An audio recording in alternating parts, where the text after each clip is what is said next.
AP అసెంబ్లీలో వాడివేడి చర్చ జరిగింది.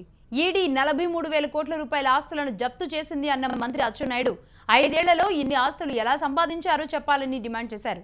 అయితే తనపై చంద్రబాబు ఎర్రనాయుడు కుట్ర చేసి కేసులు పెట్టారన్న జగన్ తాను కాంగ్రెస్ నుంచి బయటకు వచ్చాకే విచారణకు ఆదేశించారని గుర్తు చేశారు.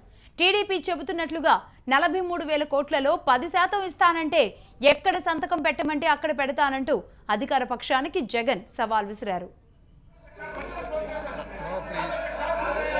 Please go back to your seats. Yes, continue. అధ్యక్ష,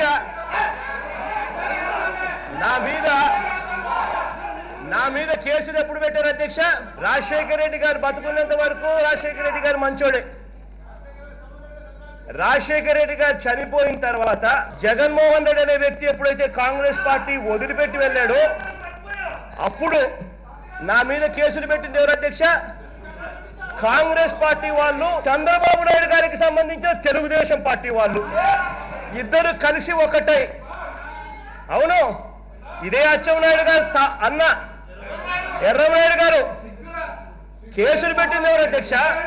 వీళ్ళిద్దరూ కలిసి నా మీద కేసులు పెట్టి, వీళ్ళిద్దరూ అంతవరకు రాజశేఖర రెడ్డి గారు మంచోడు, జగన్మోహన్ రెడ్డి గారు మంచోడు. కాంగ్రెస్ పార్టీ వదిలేసిన తర్వాత కాంగ్రెస్ పార్టీతో కుమ్మక్కై వీళ్ళు నా మీద కేసులు పెట్టారు.